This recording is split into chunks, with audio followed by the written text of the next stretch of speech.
Hello everyone, welcome to victory classes. आज का जो हमारा टॉपिक रहेगा वो टॉपिक कौन सा रहेगा? आपका स्ट्रक्चर ऑफ क्लोरोप्लास्ट रहेगा। ठीक है, अब देखो स्ट्रक्चर ऑफ क्लोरोप्लास्ट देखें। अच्छा, लास्ट वीडियो में हमने किसकी बात करी थी? माइटोकॉन्ड्रिया की बात करी थी। ठीक है, तो मेक श्योर आपने वो वीडियो देख ली होगी। ठीक है, फिर क्लोरोप्लास्ट में हम बातों को यहाँ क्या करेंगे, कनेक्ट करेंगे जो हमने क्लोरोप्लास्ट में देखी थी। ठीक है, तो इसके अलावा क्या होता है कि क्लोरोप्लास्ट तुमने बचपन में पढ़ लिया। ठीक है, क्लोरोप्लास्ट मैम ने पढ़ा दिया। क्या पढ़ा दिया भाई?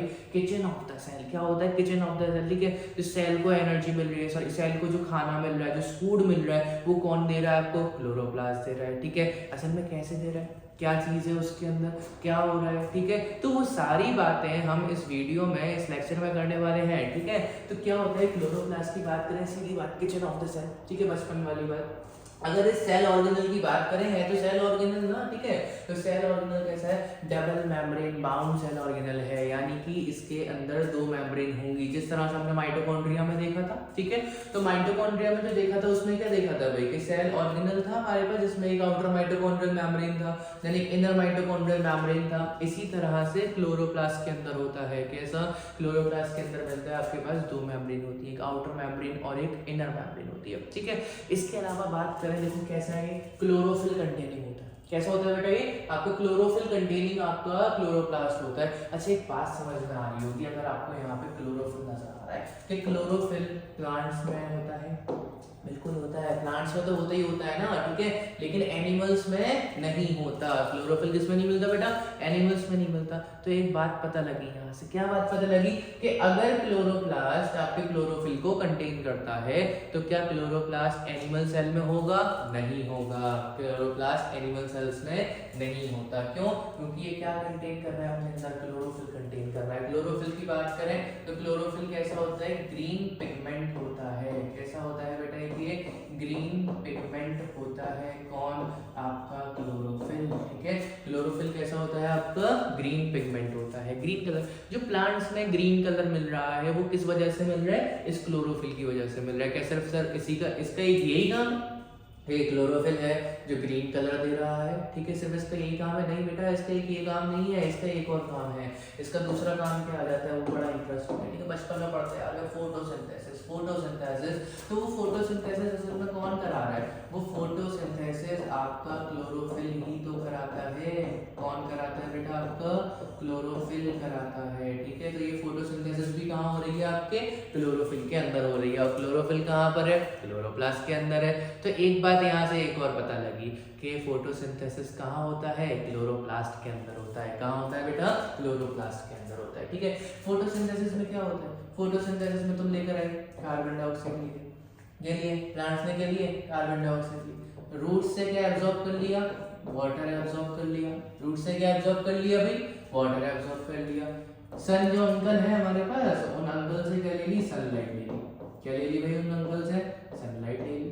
ठीक है, जब इन्होंने सनलाइट ले ली तो असल में वो किस तौर पे लिए सनलाइट? एनर्जी के तौर पे। कौन सी एनर्जी है भाई?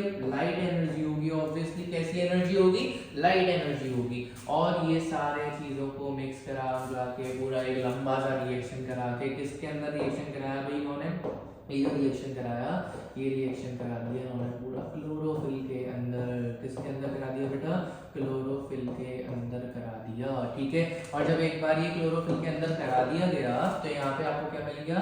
C6H12O6। क्या मिला आपको? C6H12O6। What is C6H12O6?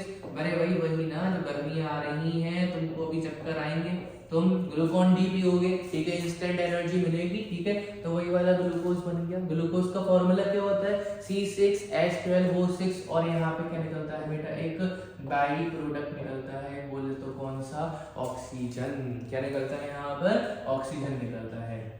अभी हम इस पे एक सेपरेट वीडियो बनाएंगे कि फोटोसिंथेसिस किस तरह से होता है, कहाँ होता है। देखिए कहाँ होता है? क्लोरोप्लास्ट के अंदर होता है। इसके स्टेप्स के बारे में डिटेल स्टडी हम करेंगे, एक डिटेल आपका बना दूंगा लेक्चर। ठीक है, तो उसमें हम देखेंगे क्या होता है कि ऑक्सीजन कैसे निकलती है, ग्लूकोज कैसे बनता है। ठीक है, तो पहले लोअर लेवल का एक वीडियो आएगा, देन एक हायर लेवल का आएगा, बोलते 11th का आएगा। ठीक है, अच्छा दूसरी बात, फोटोसिंथेसिस समझ में आया कि फोटोसिंथेसिस असल में कहाँ हो रहा है? क्लोरोफिल के अंदर हो रहा है। क्लोरोफिल कहाँ पर बेटा? आपके क्लोरोप्लास्ट के अंदर है। ठीक है, अब देखो ये बात तो बहुत लोग जानते हैं लेकिन मज़ा तब तक नहीं आता जब तक आप इसका स्ट्रक्चर ना देख लो, ठीक है। तो हमने सबसे पहले आप क्या देखना होगा, इसका एक स्ट्रक्चर देखना होगा। अगर मैं क्लोरोप्लास्ट के स्ट्रक्चर की बात करता हूँ तो मैं आपसे क्या कहते हैं, double membrane bound cell organelle होता है। तो सबसे पहले तो एक आउटर लेयर बना लेते हैं, ठीक है, एक आउटर मेम्ब्रेन। देन इसके अलावा हमारे पास एक और मेम्ब्रेन आ गई जिसको हमने क्या बोल दिया, आपका इनर मेम्ब्रेन। क्या बोल दिया बेटा हमने इसको, इनर मेम्ब्रेन बोल दिया। तो ये बाहर वाली लेयर कौन सी कहलाएगी, ये आपकी कहलाएगी आउटर मेम्ब्रेन।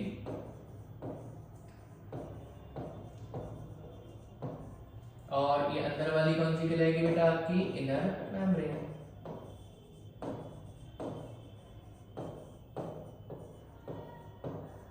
ठीक है, ये आपकी हो गई इनर मेम्ब्रेन। लेकिन इतने पे बात नहीं होती, यहाँ पर जो अंदर इस क्लोरोप्लास्ट के अंदर जो फ्लूइड मिलता है, उस फ्लूइड को हम क्या नाम देंगे भाई, इस फ्लूइड को क्या नाम देंगे, जी बिल्कुल सही समझे, इसको हम क्या नाम देते हैं, स्ट्रोमा नाम देते हैं। क्या नाम देते हैं बेटा, हम इसको स्ट्रोमा नाम देंगे। क्या नाम देंगे हम इसको, स्ट्रोमा देंगे। स्ट्रोमा क्या होता है, फ्लूइड होता है। किसके अंदर फ्लूइड होता है बेटा, क्लोरोप्लास्ट के अंदर फ्लूइड होता है। लेकिन अब क्या होता है, यहाँ पे थोड़ा सा टेढ़ा पड़ जाता है, ठीक है। क्या पड़ेगा, देखो क्या होता है कि क्लोरोप्लास्ट के अंदर कुछ डिस्क लाइक ऑर्गन्स होते हैं, डिस्क लाइक ऑर्गेनल्स है हमारे पास, ठीक है। ऐसे कुछ आपको ऑर्गेनलीज नजर आएंगे, ठीक है। ये ऑर्गेनलीज असल में कर क्या रहे हैं, ठीक है। अभी 2 मिनट में हम इनका फंक्शन देखेंगे, क्या कहते हैं, क्या होता है, ठीक है। सारी बातें हम देखेंगे इसमें, ठीक है। बस 2 मिनट।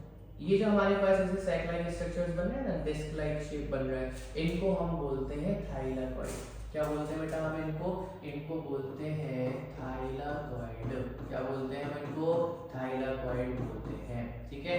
असल में जो फोटोसिंथेसिस स्टार्ट होता है वो इनकी मेम्ब्रेन से ही स्टार्ट होता है, याद रखेंगे। ये जो हमारे पास मेम्ब्रेन है ना, इनकी मेम्ब्रेन, इन मेम्ब्रेन से क्या स्टार्ट होता है, आपका फोटोसिंथेसिस स्टार्ट होता है। अभी देखेंगे फोटोसिंथेसिस दो तरह की रिएक्शन होती है। कौन सी, एक लाइट रिएक्शन और दूसरी आपकी डार्क रिएक्शन। तो वो बात करेंगे कहाँ होती है, ठीक है। इसके अलावा कैसे इतने ही होते हैं, नहीं बेटा ये और भी होते हैं, ठीक है। एक दूसरे के ऊपर ऐसे कॉइल्ड करे हुए, ठीक है, एक दूसरे के ऊपर लगे हुए। ऐसा लग रहा है जैसे कि फॉर एग्जांपल आपका क्या है, ये जैसे कॉइन्स थे आपके पास और कॉइन्स को आपने ऐसे सब जगह इकट्ठा कर दिया, एक के ऊपर एक कॉइन लगा दिया, ठीक है। तो हर एक कॉइन को हम क्या बोल रहे हैं, हर एक कॉइन को आपने बोला थाइलाकॉइड, ठीक है। क्या बोला आपने, हर एक कॉइन को थाइलाकॉइड बोला। लेकिन ये जो पूरा एक स्ट्रक्चर बन रहा है, ठीक है, ये जो हमारे पास अभी पूरा स्ट्रक्चर बन रहा है पूरे कॉइन्स का, इस कॉइन के स्ट्रक्चर्स को हम क्या कहेंगे, इनको बोल दिया जाता है ग्रेना। क्या बोल दिया जाएगा बेटा इनको, इनको बोल दिया जाएगा ग्रेना, ठीक है। क्या बोल दिया जाएगा इनको, ग्रेना बोल दिया जाएगा, ठीक है। तो हर एक स्ट्रक्चर को क्या बोलेंगे, इस पूरे के स्ट्रक्चर को क्या बोलेंगे, थाइलाकॉइड बोलेंगे। और जो हमारे पास ये पूरा एक ग्रुप बनेगा थाइलाकॉइड का, उसको क्या बोल देंगे हम, आपका ग्रेना बोल देते हैं। क्या बोल देते हैं, ग्रेना। अच्छा सर एक बात और बताइए, ये जो पर्पल कलर का जो आपने ये बना दिया यहाँ पर, ये चीज क्या बन रहा है, ये चीज असल में अगर ऐसा नजर आ रहा है कि एक ग्रेना को दूसरे ग्रेना से क्या कर रहा है, कनेक्शन प्रोवाइड कर रहा है। बिल्कुल सही समझ रहे हो, कनेक्शन प्रोवाइड कर रहा है। तो इसको बोलेंगे क्या सर, तो इसको हम बोलते हैं थाइलाकॉइड लैमेला। क्या बोलेंगे हम इसको, थाइलाकॉइड लैमेला कहते हैं।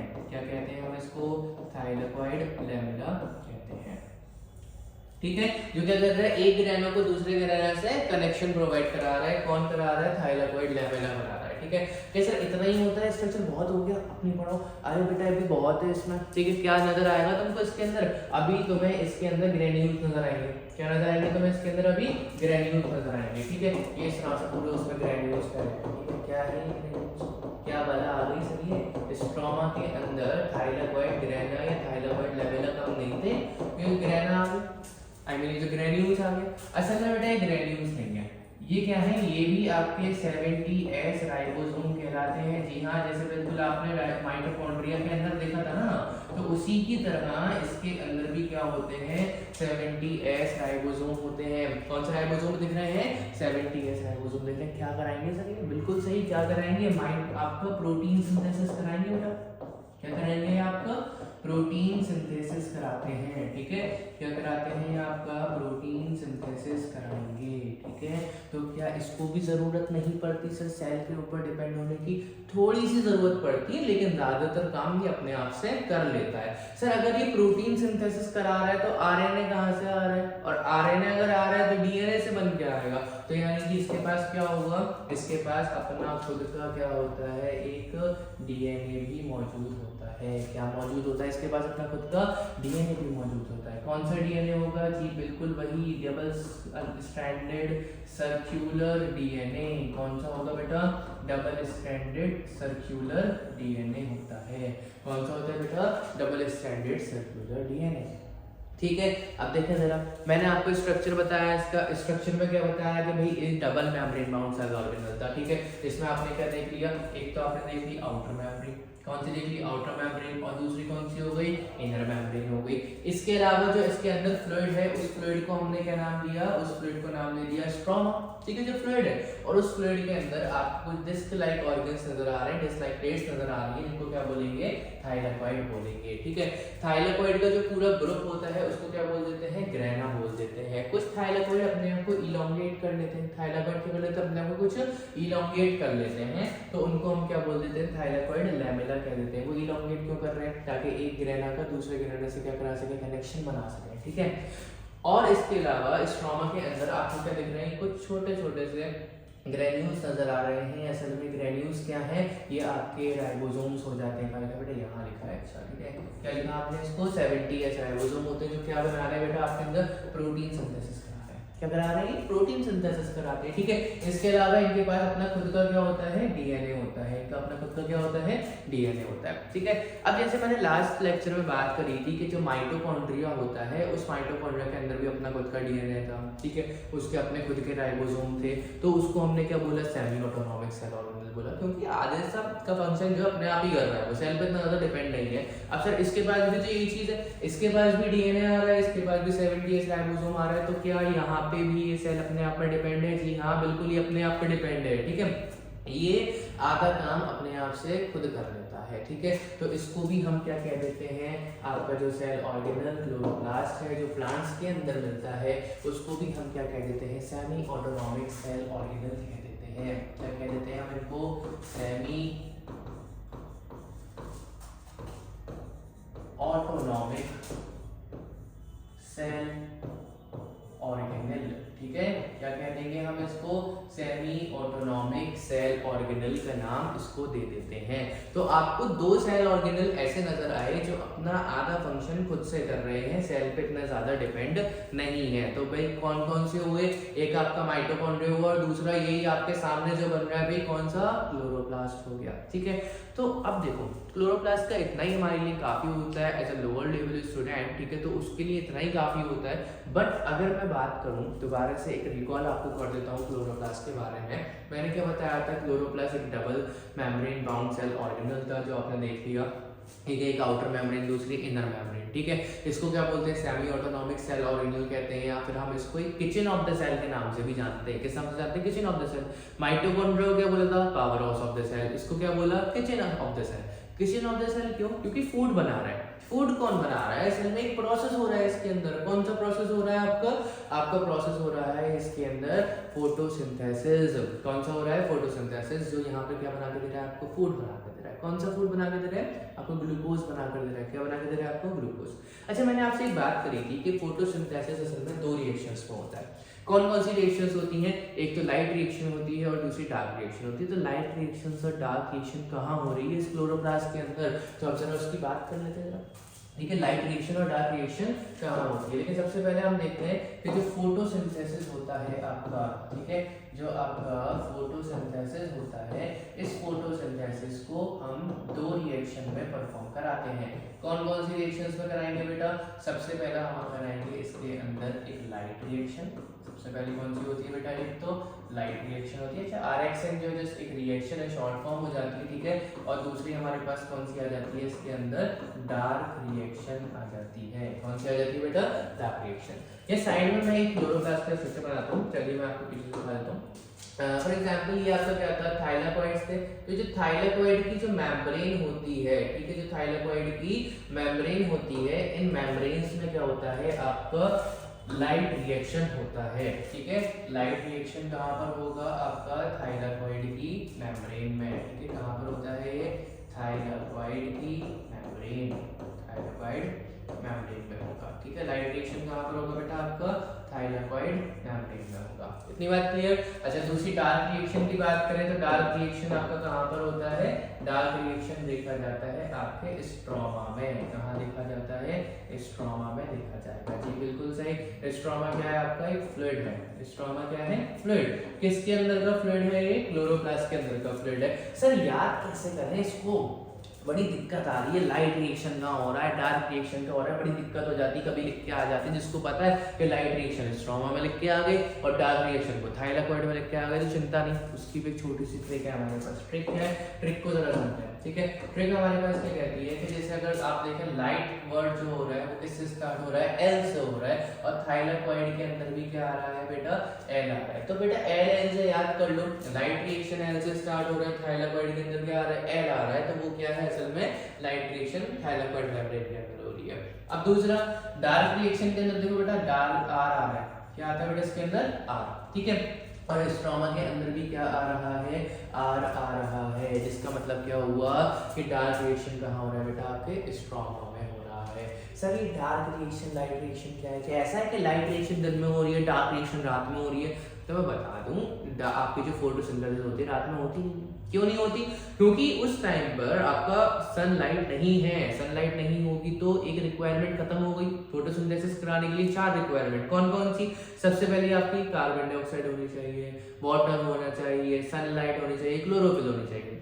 मान लो सनलाइट नहीं दी तो भाई फोटोसिंथेसिस नहीं हो पाएगा। रात में कोई फोटोसिंथेसिस नहीं होता। तो डार्क रिएक्शन क्यों लिखा उसको समझें।